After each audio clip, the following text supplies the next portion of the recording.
थ' जियानो जा खामानिया एकदम सुन थाबनो सुरु जागोन आरो रोजा रोजा साबायखर थाबाय जोंनि रुंसाथारिफ्राय मारि नोंथांमोननि बे VCDC-आव मोनथाम लामा मोननाय जादों बे लामाखौ आङो दिनै उद्घाटन खालामनो मोननानै बिराद गोजोननाय मोनबाय थ' MCC नांबाथाय जेन जोंना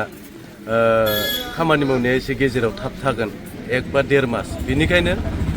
बे सानसे साननैनि बा दिनैनो होनोबो हागौ बेनि थाखाय जों गारि सालायनाया साइकेल सालायनाया बेनि कारणे माने सारा अननानै जुदि जोंनि रायजोनि लामायाव 10 टेलर बा 15 टेलरसो सेंग्रेफेल होयोबाथाय बिराद गोजोननाय मोनगोन आरो सार माने सार मैया दाखालि खानै खाथामसो मानसि गोलैदो बेनि कारणे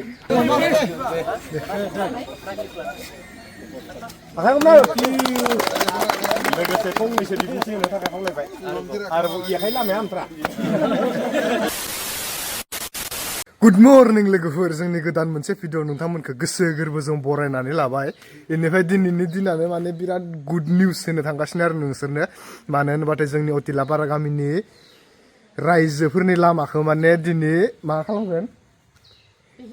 पिता हास'नानै बेखेवनायनि थांखियाव मोनफैबाय बेनिफ्राय दाना जोंनिखौल' नङा ओरै जोंनि गामिनि खाथियावबो दङ ओमफ्राय ओरै खाथियावबो दङ माने जोंहा दिगान्त सार गयारिया माने मोननै मोनथामसो लामा बेखेवनो नागिरदों आरो दिनै ओमफ्राय इयावनो जोंनि लामायाबो गोलैफादो लामाथारना ओमफ्य दा थरायनाया नायनो थाङा दैखौनो दा माने बेनारखौ आं नोंसोरनो खोन्थायनि माबायदि लिरनाय ओमफ्राय दा थालिर गायनानै जों बर्थमान दोनथ'दो बेनिफ्राय फैगोन माने ओजोंनिफ्राय फैगोन ओरै सुमुवागाति रुपुहि ओरैहाय बेखेवजोबनानै जोंनियाव ओरै फैगोन माने ओरैबायदि खुसि मोनदों आरो लामाया जायांदो होननाय खोनानानै फार्स्ट टाइम माने बेफोरबायदि बेखेवदो आरो जोंनि लामाखौ लामाथारना बेखौनो दा जोङो नायनो थांनो नागिरदो दा फैथ'वाखैनो आरो दा आङो ओरैनो न'आव जेरै दं बिदिनो नायनो थांनो नागिरदों थालिर गायदो होननायखाय एक्साइटेड आरो नायनो लुबैनानै लांफैदों दा आं नोंसोरनो खोन्थायनि माबाखौ जोंनि मेन खर'आलागै खोन्थायनि सिगांखौ ओरैना फिथा संसै गामिखौ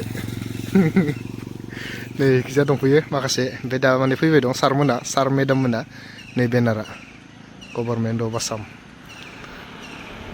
दिगान्त सार फैगोन ओमफ्राय आपटारा सार माबा मेडाम फैगोन ओमफ्राय नै थालिरखौ गायखाना दोनबाय ओमफ्राय दा बेसे गोबाव दं मोनफैयो खैथा सम फैगोन गुमै आधा घन्टा दा बबेयाव दङ रुपुहि ओरैहाय माने माबाखिजाब गान्थि गिजाब थांदों ना गान्थि गिजानिफ्राय ओरै रुपुहि ओरै जोंनियाव इयालागै मोनफैदो होननानै खोनादों माने दाथारना लामाया मोजां जामारसिगोन होनबा दा आसा खालामदो आरो दा हास'ना थांनानै जायाबा खिन्थु खामानिया थाब जागोनलाय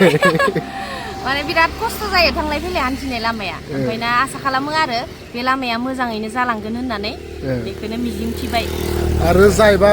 मावनो कारणे आखायाव लागोन माने मोजाङै मावनानै मोजाङै फोजोबना होबानो जाबाय माने लामानि कारणे बिराद खस्थ' मोननानै दं रायजोफोरा दा नैनियाव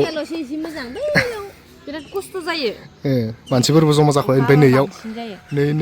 नै गारि गुफुर नुनायावबो नै मानसि जमा जानाय गारि गुफुर नुनायावबो माने इयाव खामानि सोलिगोन नैयाव इयाव माने दा रेडि खालामबाय दं जोंनि रखम नैयाव थालिर गायनाय रखम रेडि खालामगासिनो इयावबो माने जागायगोन आरो बेफोरबायदि मोनफैजोब्बाय नै बेखेवनो कारणे जोंना साराबो मोनफैबाय नै सारा नै इखैजा मोनफैबाय बेखेवनो कारणे रेडि दा थरनाय साइडआव दं नै ইমান কষ্ট কৰাৰ পিছত আৰু গ্লাবা লাগলি গাৰনা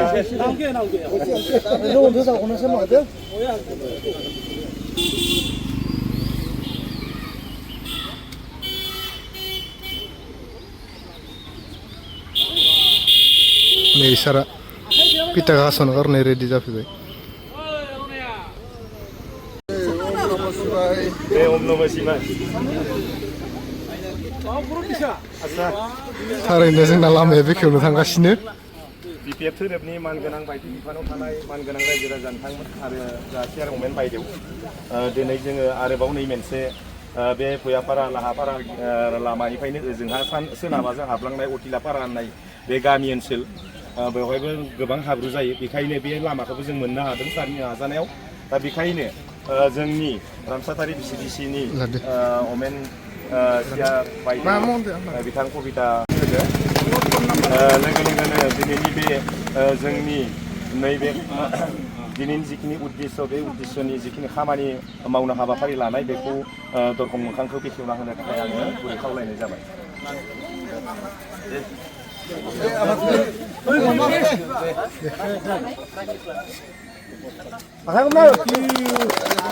लोगोसे फंनैसो बिबुंथि होनो थाखाय खावलायबाय आरोबाव इयाखाय लामाया आमफ्रा दे सार माबा मोनसे बुंना जोंनि लामाया जोबोर गाज्रि जानानै दं माने थांनाय फैनाय फरायसाफोरा बिराद खस्थ' जायो आरो बेफोरखौनो माने एसेबाबो मोजां खालामना होथारनांगोन आरो सार आरो थ' दिनै आङो आंनि समस्थियाव सालबारि समस्थियाव माने 8था लामा PMGYSनि लामा मोनबोदों थ' बेखौनो जोंहा मडेल अफ कन्डाक्टआ जाथारनोसै थ' MCC नांबाथाय जेन जोंना खामानि मावनाया एसे गेजेराव थाब थागोन 1 बा 1.5 मास बेनिखायनो बे सानसे साननैनि बा दिनैनो होनोबो हागौ बेनि थाखायनो एकदम स्पिडलि खामानि मावनो थाखाय आङो नोंथांमोननि गामियावबो मोनसे जेराव सरुपेटा भुयापारानिफ्राय अटिलियापारा बे थांनाय लामाखौ नोंथांमोननो दिनै बेखेवना होबाय थ' बे स्किमा जाहैबाय PMGSY थ' बेयो आवगुनि जे भारतनि प्रधान मन्त्रि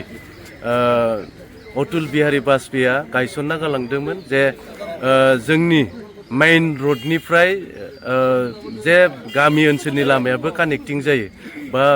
गामि ओनसोलाबो डेभेलप जाफानानै लोगोसे सोहोरालागि थांनो थाखाय लामा मोनो बेखौ उद्देश्य लानानै बे आसनिखौ गायसनदोंमोन बेनिखायनो जोंबो बेखौ आपिल खालामनानै जोंनि समस्थियाव 8था लामा मोनबोदों दिनै बेयो जोबथि नामा ना बिनि उनाव मोनसे दंबोयो बे नोंथांमोननि बे VCDCआव 3 लामा मोननाय जादों बे लामाखौ आङो दिनै उद्बोधन खालामनो मोननानै बिराद गोजोननाय मोनबाय लोगोसे आवगायाव जि इलेक्सन सम बेवहाय आं खोन्थाहोलांदोंमोन बेकवार्ड एरियाफोरनि जेसेबां सुबुंफोर दं बिथांमोननो मोजां खामानि मावना होगोन होनना खोन्थादोंमोन बेखौ भित्ति खालामनानै दिनै आं नोंथांमोननि खाथियाव फैनानै बे दोंसे लामाखौ बेखेवना होफैनाय जाबाय गोजोननाय थाबाय सार सार जोबनायाव सारनिसिम मोनसे गुरै खावलायनाय माने खामानिया स्टार्ट जासान्दि जोंनो माने थांनाय फैनाय बिराद खस्थ' जानानै दं अखाबाथाय जों गारि सालायनाया साइकेल सालायनाया बेनि कारने माने सारा अननानै जुदि जोंनि रायजोनि लामायाव 10 टेलर बा 15 टेलरसो सेंग्रेफेल होयोबाथाय बिराद गोजोननाय मोनगोन आरो सार माने मैया दाखालि खानै खाथामसो मानसि गोलैदो बेनि कारने आङो दा बुंनोसै नोंथांमोननि खाथियाव माने बे माबाया स्किमा अनलि आं रिबन काट खालामफैदो बे नङा बे जाबाय टेन्डार नटिस होखाबाय NIT खालामबाय नेटआव सार्च खालामबा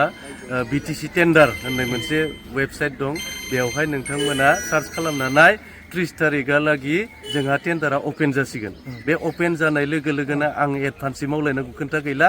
माने एकदम रिसेन्टलि थाबनो बे खामानिया सुरु जागोन थ' मोजांनि खोथा माने जों जेराव आवगायाव माने PMGYSनि लामाखौ जोङो सानमारि PWD आवसो टेन्डार जायोमोन एबार फार्स्ट टाइम जोङो BTCआव ट्रान्सफार खालामना लाबोनानै BTCआवनो टेन्डार होनानै BTCनि कन्ट्रेक्टरखौनो खामानि मावनो होनो स्कप होनो हानायनि थाखाय बिराद गोजोननाय मोनदों आंबो थ' जियानो जा खामानिया एकदम सुन थाबनो सुरु जागोन आरो रोजा रोजा साबायखर थाबाय जोंनि रुंसाथारि प्राइमारि BPF धोरोमनिफ्राय जों बिथांखौ माने जोबोद बाख्नायदों जोंनि जिखिनि हास्थायनाय हाबाफारि बे दिनै मोगथां महराव मोननो हादों बेखायनो जोंनि रुंसाथारि प्राइमारि BPF धोरोमनिफ्राय जोङो गोजोननाय थाबाय थेंक इउ दासान्दि माने MCC मायबा MCC कद होनदो सारा नांसिगोन जाहैबाय इलेक्सननि कारणे ओमफ्राय नांनाया जोब्बानो माने खामानिया स्टार्ट जासिगोन बेखायनो जोंना माने खामानिया थाबैनो जानानै थांगासिनो आरो नोंथांमोना नुलांबाय थागोन खामानिया बेसे गोबावजों स्टार्ट जायो आं नोंसोरनो खोथायबाय थागोन दे आरो जुदि बायसान्स खामानिया गोबाव जानानै डिले जालांबाय थायोबाथाय जोङो बिथांनो एप्लिकेसनखौ हैथारनो गोनां जागोन इ मासनि गेजेराव जायाबाथाय माने अखाया बाराद्राय हानानै जुदि लेथ्रा जायोबाथाय जायगाया थाबायनो थांनो खस्थ'सिन जायोबाथाय जों एप्लिकेसनखौ हैनानै सारनिफ्राय रिकुवेस्ट खालामनानै बिथारनांगोन आरो जोङो सेन्ट्रेफेलखिनिखौ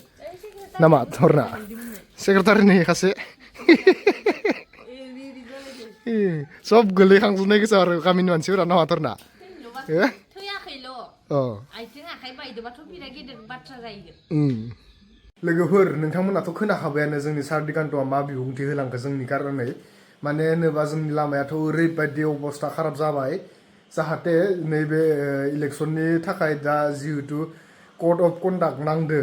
कड अफ कन्डाक्ट नांसिगोन होननानै बुंदो सारा इलेक्सननि कारनै बे कड अफ कन्डाक्ट नांनाया जोब्बानोखि माने जोंनि खामानिया सुरु जासिगोन होननानै होनदो आरो बेनिखायनो जोंबो आसा खालामो कि थाबैनो जोंनि खामानिया जाफुंथों जोंनि लामाया मोजां जाथों जाहाथे जाय मानसिफोरा गारि गोदान लानो होननानै सानदों बिसोरबो मोजाङै मोजां लानो हाथों बुहुत दान सिमां जानानै दङ लामाया हामबाथाय माने गारि गोदान लागोन होननानै बेनिखायनो जोंबो आसा थायो आरो खामानिखौ मोजां मावनानै मोजाङै फोजोबनानै जाहाथे 10 बोसोर 15 बोसोर जोरनाय खामानिखौ मावो आरो बार जुदि खामानिखौ दांफ्लेबाय थानाङा ओरैबायदि जा जोङो आसा खालामनानै थाबाय खिन्थु आरोबाव जुदि दैलाङालागै जुदि खामानिया जाथ्राबाथाय जों एप्लिकेसनखौ हैथारनो गोनां जागोन एप्लिकेसनखौ आं रेडि खालामखानानै दोनबाय दैलाङाव जायाबाथ' आरोबाव मा होनो इखो जों आरोबाव खस्थ'आ आरोबाव बांसिन जाबावगोन माने दानो जेनेबा फार्स्ट टाइमावनो जेनेबा खस्थ' जादों आरोबाव माने दैलाङाव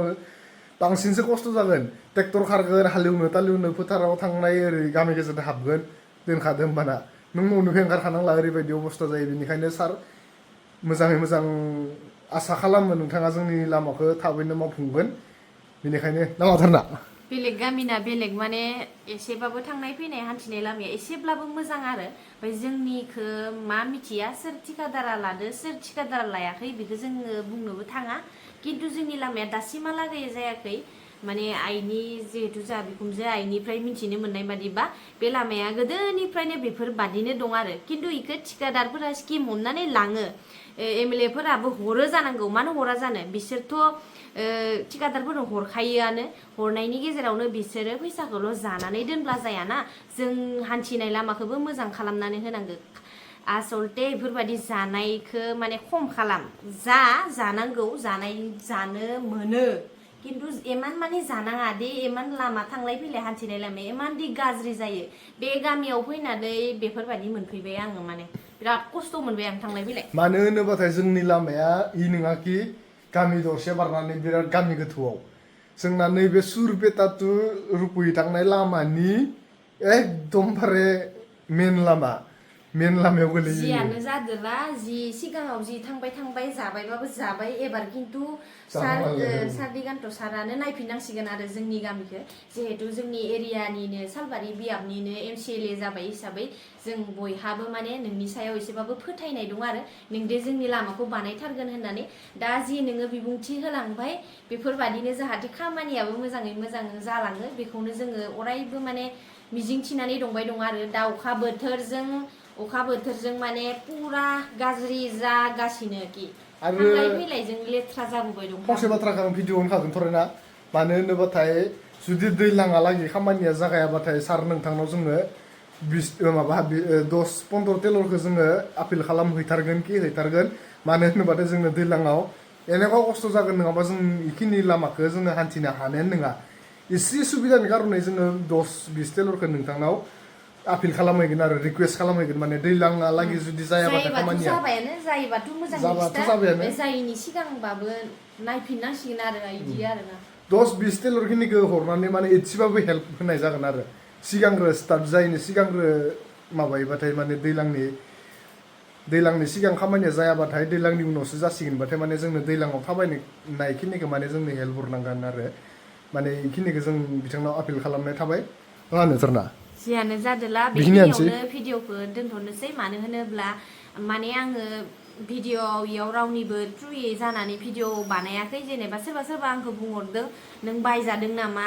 नोङो BBF जों बायजादों नामा इदि होननानै आं रावजोंबो बायजायाखै बाप्पा हारिया आं रावजोंबो बायजाग्रा मानसिबो नङा एसेबां आं गोरलै नङा एसेबां आङो ल' क्वालिटिनि मानसि नङा आं बायजानाय बिदि बाथ्रा बुंगोन आङो आंनि लामानि थाखाय भिडिअ बानायदों जाहाथे सारा जोंनि लामाखौ बानायना होयो आरो बानायनायखौबो आं दिन्थिगोन बानायना होदोंना होआखै बेखौ नोंथांमोनानो इनफरमेसन नुबाय थागोन